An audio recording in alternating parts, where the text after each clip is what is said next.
Hello, Future Thomas here. I just wanted to make a note before we started today's podcast. This being our second episode, we're still sorting out some of the audio details. The audio recording on this is listenable, but not to the ideal that I would like, because we tried some different things. This is basically our first two-person podcast with a co-host.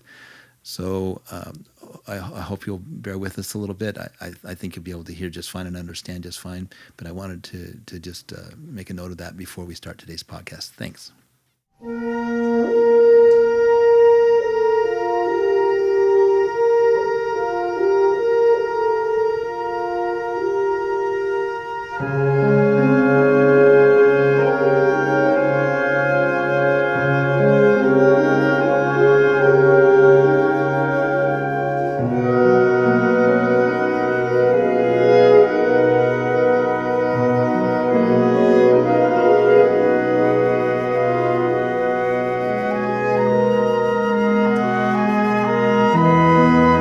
Welcome to A Composer in His Natural Habitat, a podcast about creativity and music featuring Thomas C. Baggaley.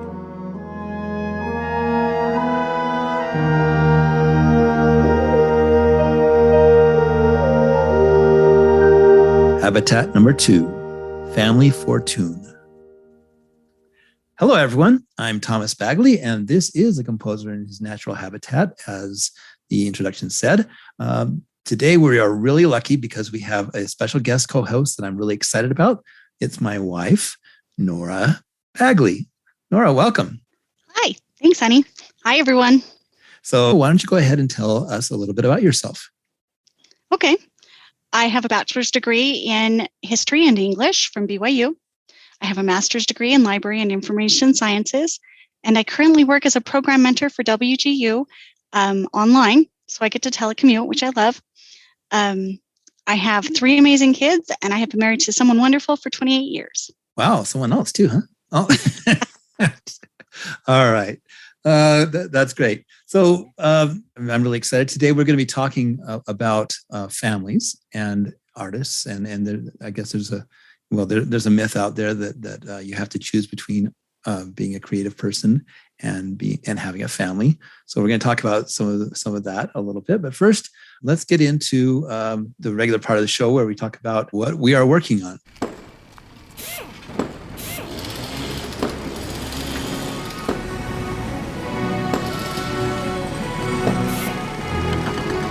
What are you working on?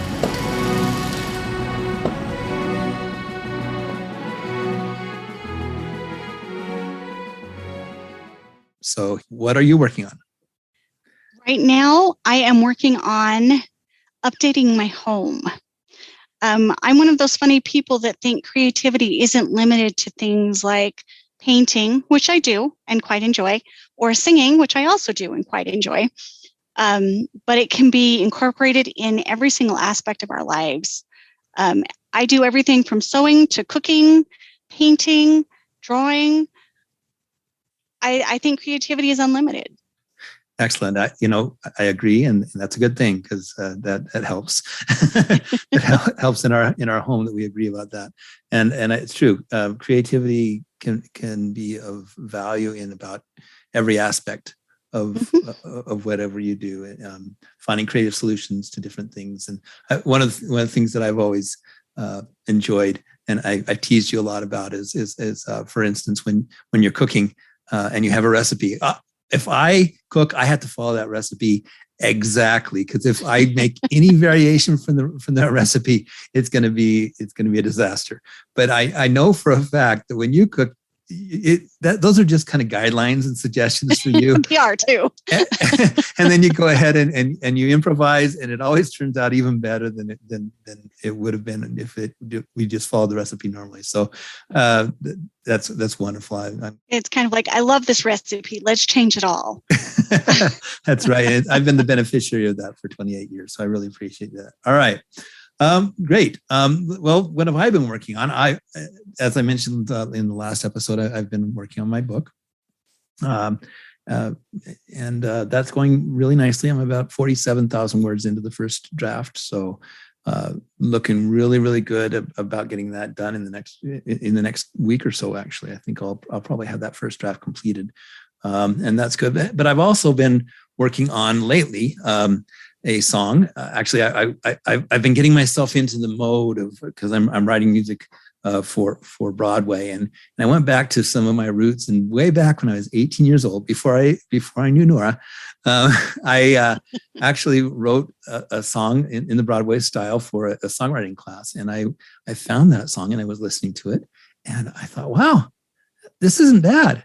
And then of course I changed it all. I didn't change a whole lot, but songs are never finished. They're only abandoned. And I got back into it. And so I've been rewriting that a little bit, and it may be the starting place for something else. I don't know, but I've certainly been enjoying working on that. And it's gotten me back into the mode of writing some show tunes, and hopefully that'll lead on to the bigger project that I'm working on, which is a musical adaptation of some story that I'm still trying to figure out what that is. I've got some feelers out and some requests into some people, but haven't heard anything back yet. So we're building towards that. Future Thomas here again. One of the things I'd like to do in the podcast when possible is to share at least portions of my works in progress. I want to do this because I think it's helpful to see projects develop. We don't often get to hear anything but the final polished version. It's kind of hard to really learn from that, I guess. And I think it's also helpful for a composer to hear how a project develops, and hear other people's work when it's not finished, so you can get a sense of maybe that, oh yeah, maybe I am on the right track. It sounds a lot like my work now that I'm about through the first draft, and I'm just not sure how good it is.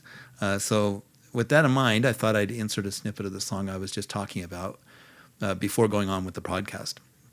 The title of the song is Her Song, which, come to think of it, is kind of confusing since it's really my song, but what can you do? All right.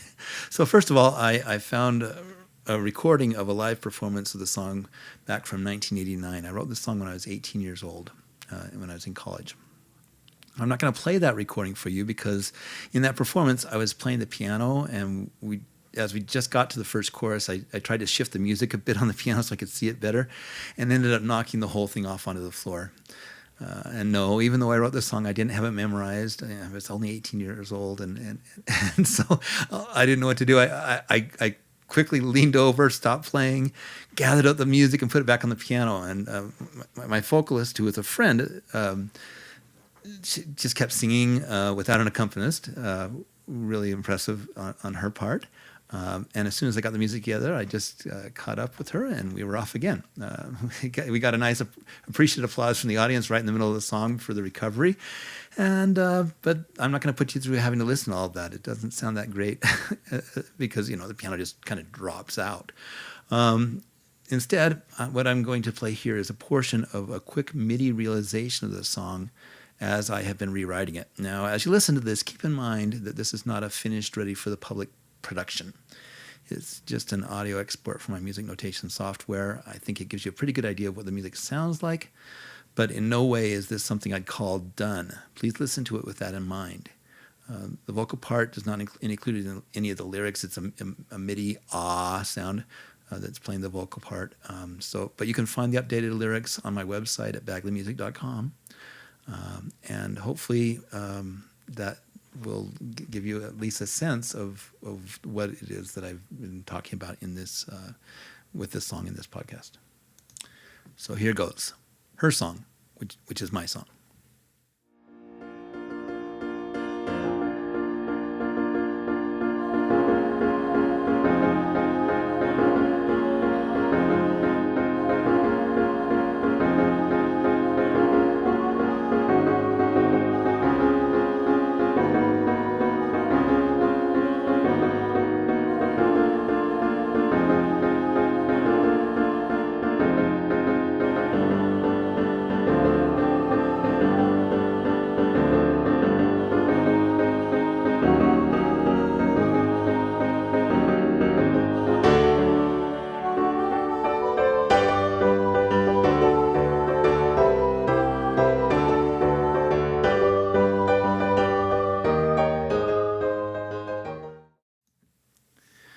Okay, hopefully that gave you a little taste of the song I was talking about in this episode.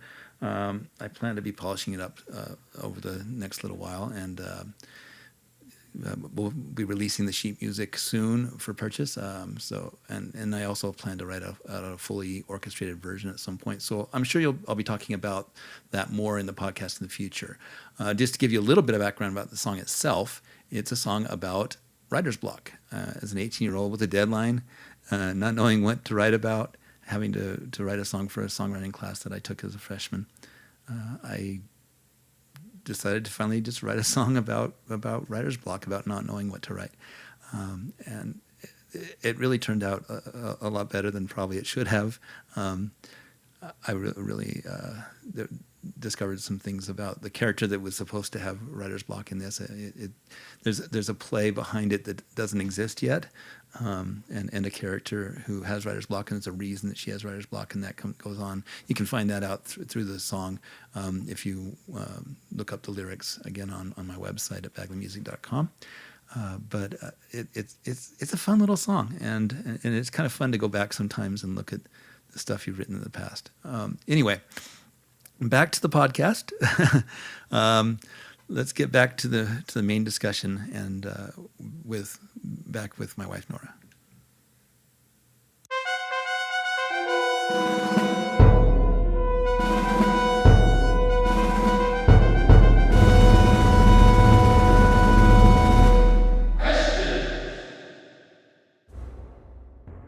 We have a couple of questions this time around to talk about. First of all, Tamber sent in a question, and he was asking, basically, will you have an episode based on movies you are not attuned to? It would be really interesting to hear how you analyze a movie you don't like. And so, we're definitely going to be having some episodes, I think, where we're gonna talk about film music. That's certainly a big part of my background, and it's really interesting when you work in this field. It's no longer a matter of, do I like that film or do I not like that film? You're much more granular about it. Instead, you've gone to movies with me, Nora. You know how it is when you walk out. I was going to say, and when you're the composer's wife, it's no longer about whether or not you like the movie. It's that music really added to the drama of that moment, don't you think? and you get a lot more analytical about it. So even a film that I don't like, I can say, oh well, I really liked what they tried to do here, and in that spot, I like the choice that the composer made. And over here, which was probably everybody else's favorite part, I was thinking, oh man, that music, I would have done this differently. And so it's a much more analytical approach. It certainly does change the way that you watch movies or listen to music. And we'll have an episode about that too, actually. If I'm studying music, is that going to ruin music for me forever? We'll definitely be talking about that. Quick spoiler about that. No, actually, it's going to increase your enjoyment. And your appreciation. Yes. Your appreciation and enjoyment at a much deeper level. Absolutely. And so look forward to looking at that as we move on to future episodes. Those are things that we definitely want to explore and talk about in some detail. We also have another question that came in. This one is from Sarah. And Sarah asks the following. She says, from your experiences and experiences from knowing other musicians and performers, how can a touring musician balance time with family and time on the road for their career?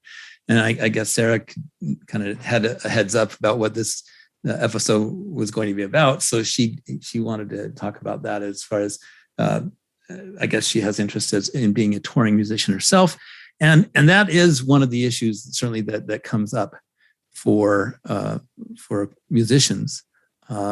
How do you do that when a lot of artists, that's how they make their money? I mean, that the music industry, that's the way it's developed now. You don't make a lot of money for your recordings. people don't buy music anymore because they can listen to whatever music they want to for free on several of the streaming services. The most popular one actually being YouTube. You just go on there and find the song you want and listen to it when you want to listen to it. And so that's become an issue for musicians because people aren't buying their recordings anymore. They also don't make a whole lot of money from streaming. And it's been well documented that, for instance, a single stream on Spotify is about half of a cent for the artist and for the songwriter.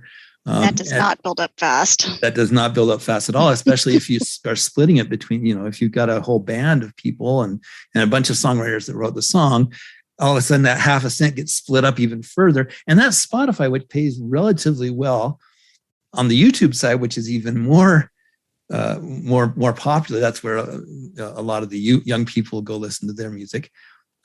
It pays 1/40 of that. So it takes a lot of streams to amount to anything. So streaming and broadcast has never been a huge part of the piece of the puzzle for musicians to make their money. It's always been an advertisement for other things. But since people aren't buying recordings anymore, that leaves touring and performing. And that's where a lot of the musicians had, at least before COVID, had been looking to making their money is from live performances. So that becomes an issue and a question that a lot of musicians are worried about, because touring, that can be really tough on a family. And but at the same time, a touring musician, one of the questions we have to ask really about that is, what does that mean? Are you a touring musician? Does that mean you don't even have a home? You're just traveling everywhere in your tour bus, an RV, in an RV, and that's where you live, and you just travel all over the world like that?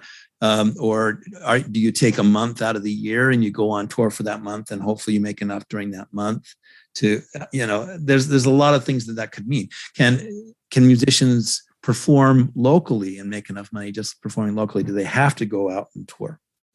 Those are all decisions that a musician has to face when trying to figure out how to make things work financially.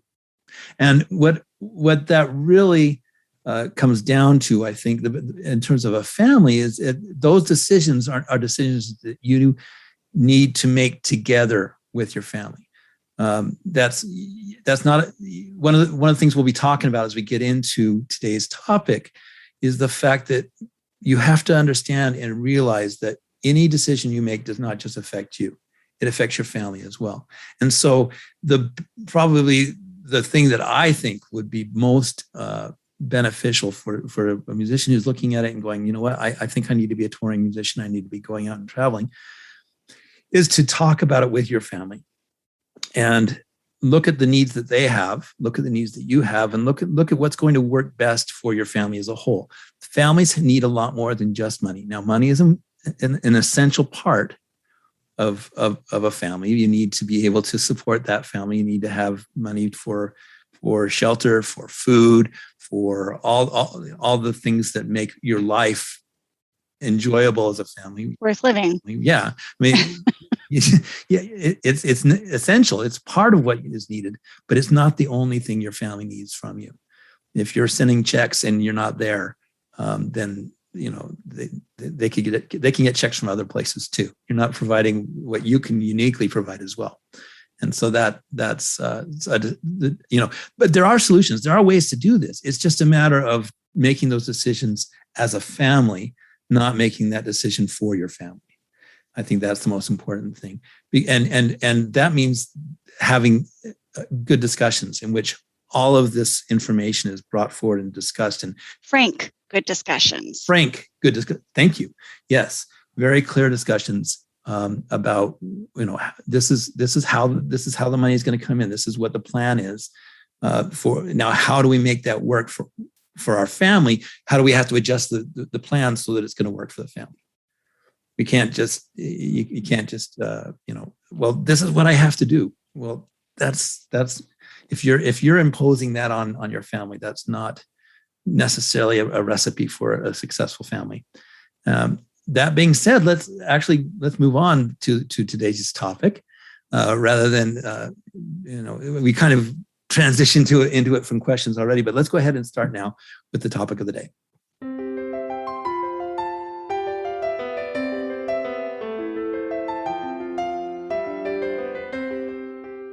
It's time for the theme of the day.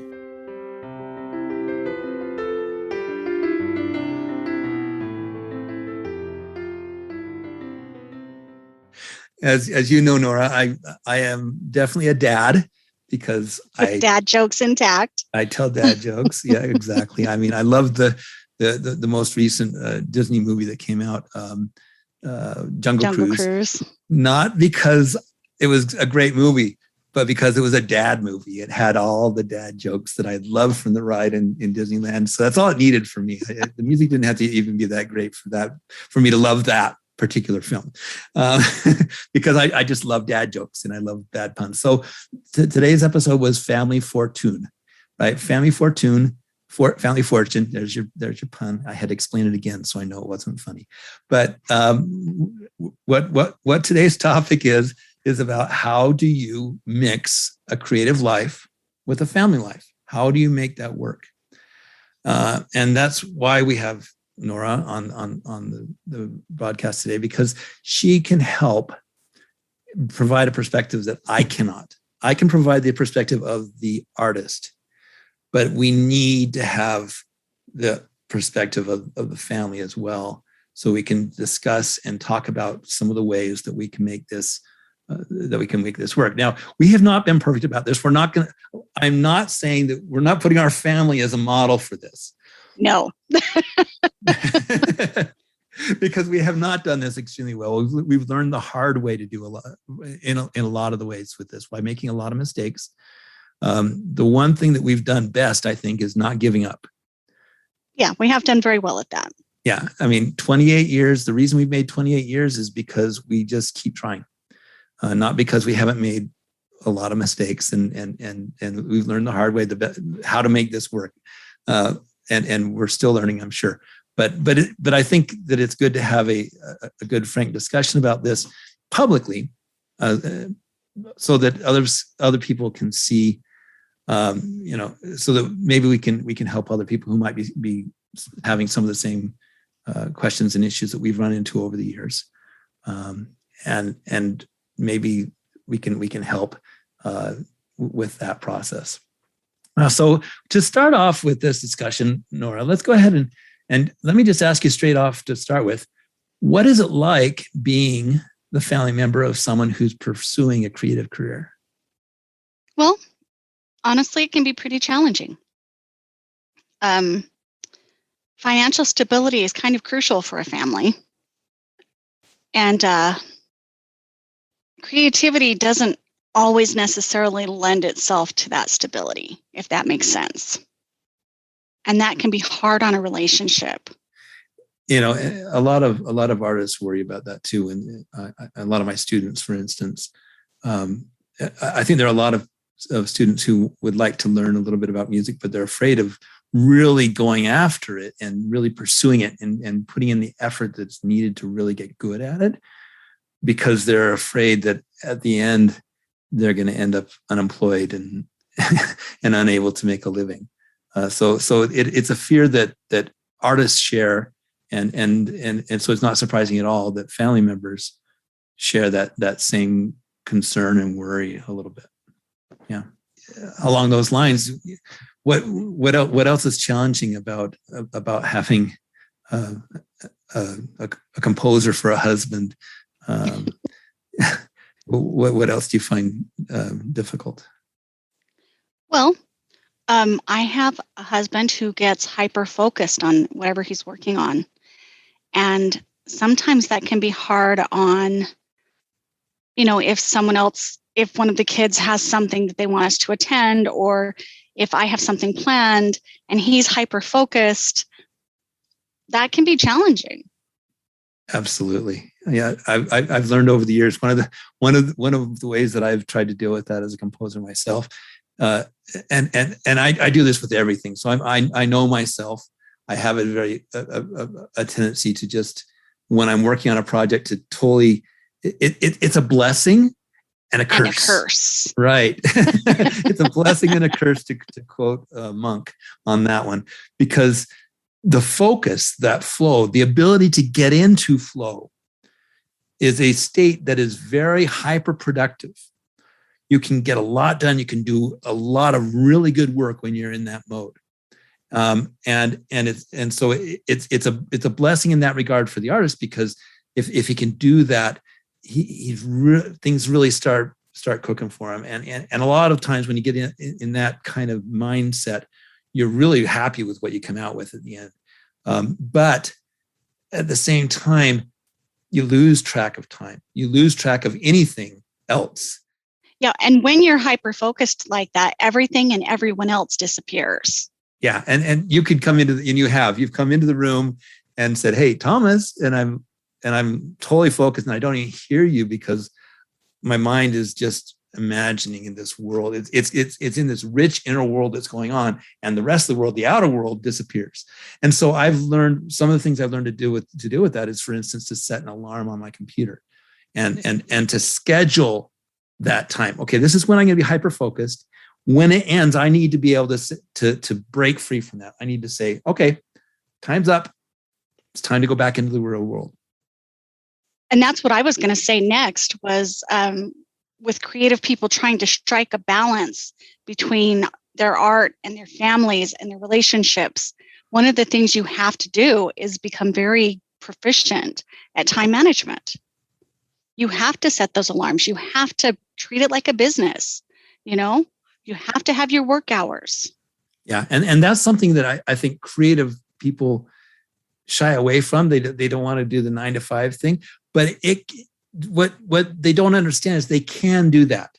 There's this belief out there for creative people, I think, that when inspiration strikes, you've got to be right on top of it. You have to be right on top of it. You have to do it that second. Because it came in that moment, and you don't.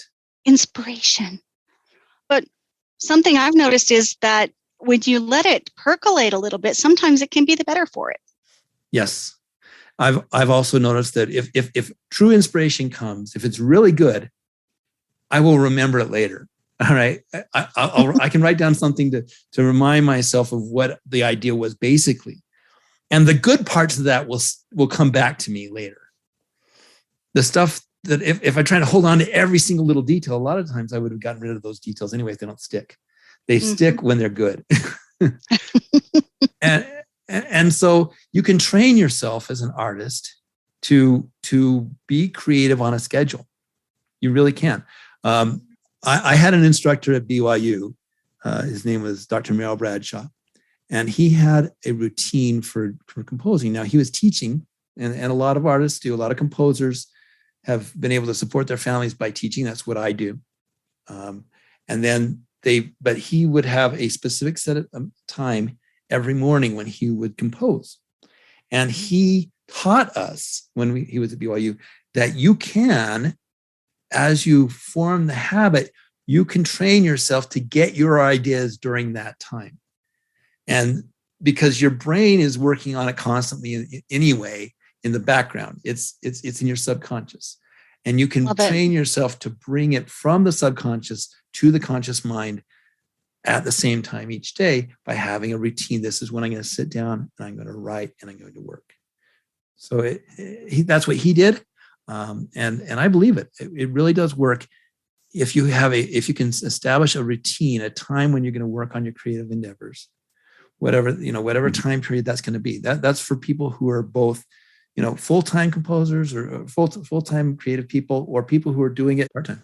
Creative people, they've been able to do it part-time, full-time, whatever, by focusing on being part-time or full-time. Whatever time you have available, if you can organize and use good time management and say, this is the time when I'm going to compose, this is the time for my family, this is the time for my other job that's paying the bills, if that's what you need to do, right? You can make it work. You just gotta have really good time management and make it a part of your routine so that those creative ideas are there. Now, an idea might come to you in the middle of the night. right? An idea might come to you when you're driving or whatever.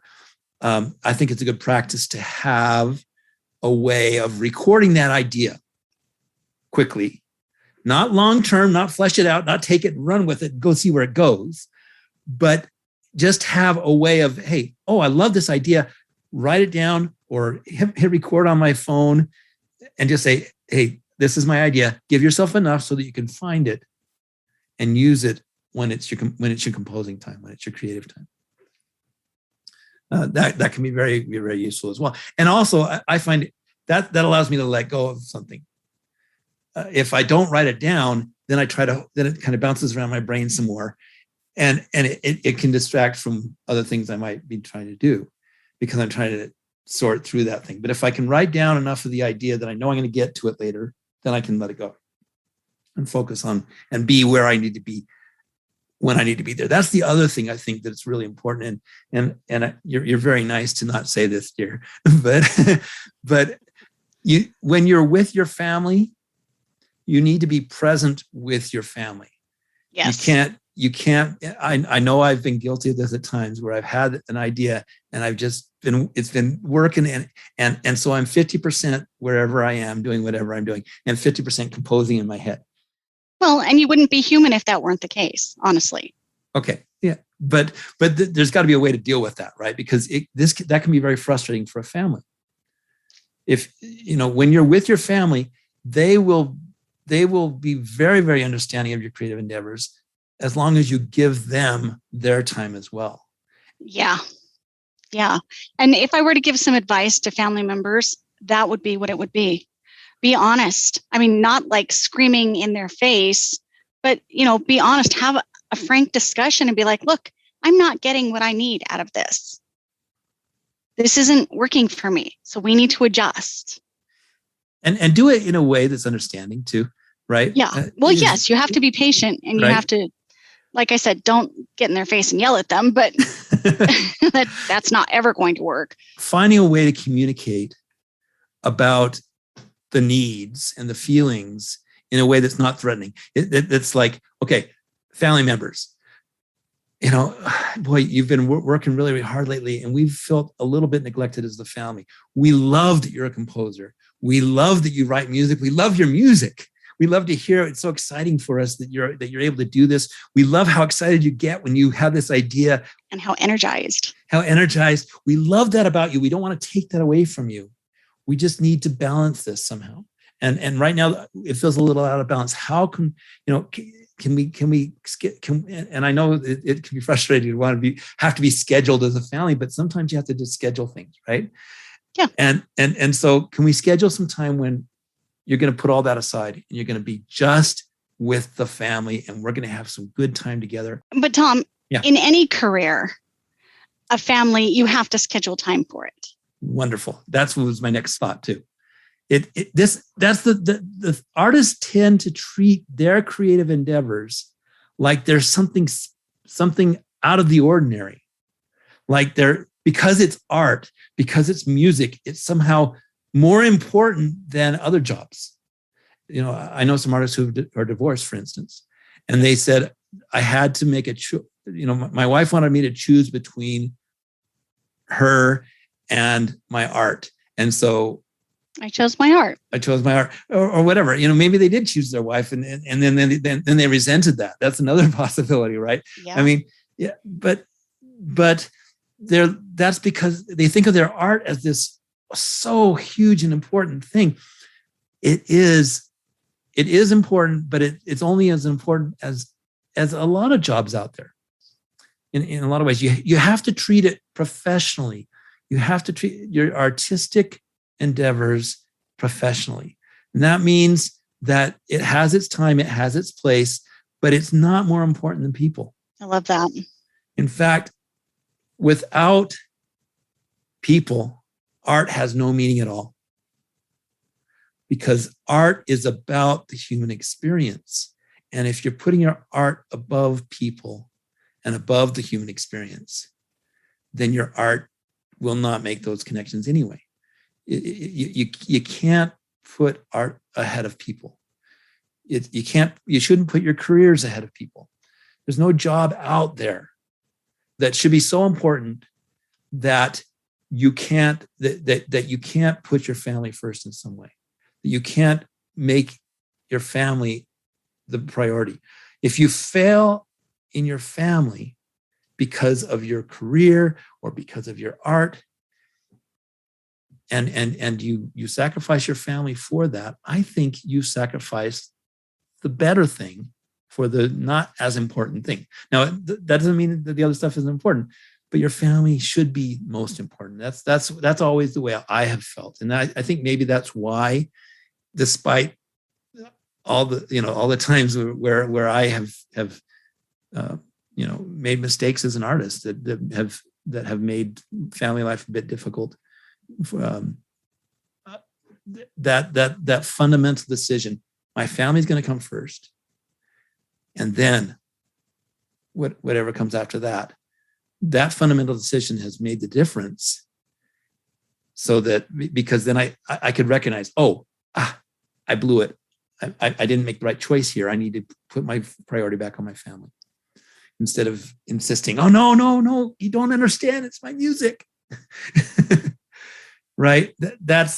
I think that's a fundamental difference, and one of the reasons we've been able to get through some of the struggles that creative people and their families face. Agreed. Not in the fact that we're just really stubborn. That's true. Stubbornness is a really big, important part of it. And the other thing is to get selfishness. And this is true of any family situation. It's not just artists. When selfishness is the biggest cause of family strife. I really believe that. I absolutely agree. And it takes both spouses, it takes even the kids, it takes everybody in the family recognizing when they're being selfish and trying to fix it. Right? To get through, because we all have tendencies to be selfish at different times, and we just, we need to recognize that and say, you know what, I can do better. That's right. I can do better. I can put my family ahead of me, because I'm going to get plenty. There's plenty of life. I'm going to get plenty for myself. I need to make sure that there's plenty for my family. And if you're doing it for each other, if you're looking out for each other, if my number one job is to make sure that you are happy, Nora, and that's the fundamental underlying thing. And vice versa. I was getting there. And that's the fundamental thing that makes every decision for me. And then you feel the same way, because it takes both of us doing that. That you feel like your number one job is to make sure that I'm happy and that my life is fulfilling. Then we find ways to solve the problems. That doesn't mean the problems go away or that there aren't conflicts of different kinds. It means that because we've made that decision, that fundamental decision independently, each of us, we can find a way to make it work, to solve our problems. And it's hard. We haven't made it. We're 28 years on, but we've got a long ways to go still. We're not out of the woods. But if we keep that our fundamental choice, I think that's what's going to help us as we face other things as we go on. I agree. Any other advice you can give to family members of creative people? Be patient, because sometimes they will let you down. Sometimes they will be hyper-focused. Sometimes they're not going to be there when you need them. Yeah. Be patient and don't give up. Forgiveness of each other, right? Absolutely. Sometimes to a creative person, it can feel like that your family doesn't understand, especially if they're not pursuing that as a career. And sometimes they won't, honestly. Right. And they don't know what is, maybe like what it's like to get into that flow. And you're very, very agitated at that moment. And when somebody interrupts you, when you're in the flow, it's very easy to be grumpy. And yeah, it is. I was going and you ruined it. You ruined the moment for me. I'm never going to recover. And so it forgiveness. uh, they're not always going to be able to understand. The other person's not always going to be able to understand you, but you can try. And you can say, you know what? They're trying. Be like Galaxy Quest. Never give up, never surrender. Absolutely. Never give up, never surrender. Be like Dory, just keep swimming. we've got our mottos all over the place to help us through this. But they reflect things that we've learned as we try to go through that. So how about this question? What do you think, Nora? Does it help if other members of the family also have creative interests? Absolutely. I mean, it couldn't hurt. Like I said, honestly, creativity is part of everyday life. Yeah. Everything we do can be creative. You know, I've often said, and I really believe, that we are inherently creative. I agree. That's a basic human trait. A basic human trait that we're all born with. You can see it in kids. They are absolutely inherently creative. And then life kind of beats it out of us, right? Yeah. Yeah, because you have to color that flower just so. The grass is green, the sky is blue. But what if it isn't? Right. The what ifs go away because we're so busy doing the practical thing. Doing the way it's supposed to be. The way it's what you're supposed to go, you're supposed to go to school, you're supposed to become a lawyer, all those things. And yet the people who really excel at anything never lose that creative spark. And they're also the ones that are very passionate. Yeah. Because they find new solutions in whatever they're going after. They're always creating new things, and they don't lose that passion inside for that creative spark to do things in a new way, a better way, trying to improve, and they're not threatened. Agreed.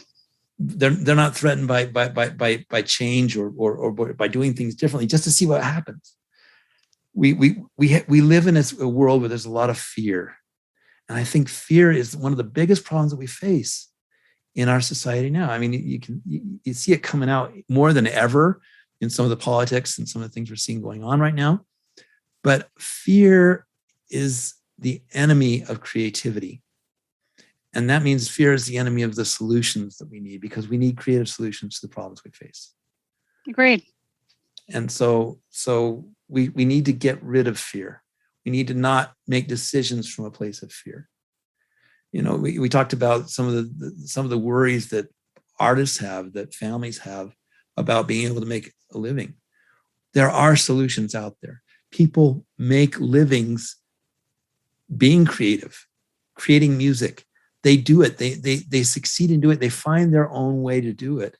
Or writing, or painting, or even sewing. Yeah. There are quilters who make hundreds and thousands of dollars from quilts. And they do it because they try. They do it because they're passionate about it. Yep. They're passionate about it. They enjoy it. They love it. They love being creative. And people respond to that. People respond to that creative spark. And that's the experience that we are trying to create for our audiences, for our customers, our clients. It's about the joy. And if you have fear, you can't have that joy. You can't create that joy. You've got to get rid of that fear. You've got to put yourself out there. You've got to try.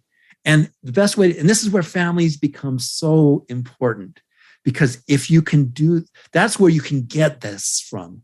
Where you can overcome this fear is when you do this together as a family. You can do so much more than you can do individually, because you believe in each other. You can lift each other. You can say, when I know that when I write a song and you love that song and you're excited about it, and you're excited about the things I'm excited about creating, that gives me more faith to be able to keep trying and keep getting better.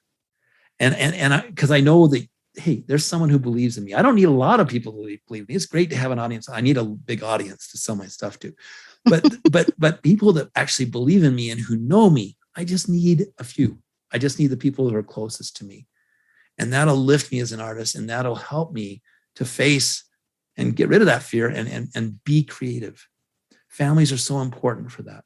So that I think it's important that families know how important they are for the creative person, that they know that they need that belief, they need that support, because it is scary to try something that people haven't tried before. It is scary to put something out there into the public that you invented yourself, and you believe it's good to yourself, but is it really good? You don't know. How are you possibly going to know if it's good or not before you put it out there? And risk rejection. Yeah, it takes a leap of faith to do that. It absolutely does. And where can you get that? Best place to get that is from your families. Families are so important for artists. And also the best joy in life comes from the family. I believe that too. I've so enjoyed creating music, and it's exciting. It's really cool. But that fades. Okay, yeah, well, this song is so great. I'm so excited about it. And I get that out there. I get done with it.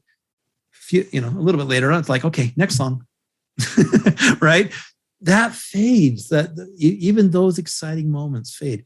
But the joy that comes with being a father and with being a husband, that doesn't fade. And this is why those artists that have chosen their art over their family, because they're put in a situation where they had to, or they felt like they had to, or simply because they felt like their art was so important that they weren't going to have a family. It makes, this is a personal opinion. People are going to disagree with me, I think. It's tragic. But in my feeling, because of the experiences I've had, there is no greater joy than that of being a father, of being a husband, of being a son. And that's something I would never sacrifice for my art, or because that doesn't fade. That just grows and gets better and better. It's for me, at least, it's the greatest joy in my life. All right. Any last thoughts you have, Nora, before we? Nope. I want to reassure people that it can be done. I mean, we're here 28 years in, still rocking and rolling right along, Yep. But it can be done. And we're proof of it. Yep.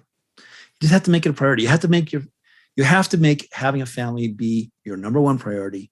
And then as a family, if you make these creative endeavors something that you value and you try to make time for and make them work within your family structure, you can make it work. It's that order. It's setting up those priorities that really makes a difference. And expectations. Wonderful. Well, thank you, Nora. I so appreciate you being willing to come onto this podcast with me. I know it's a bit nerve-wracking to have your voice out there and having people listening to it. But I really appreciate your insight.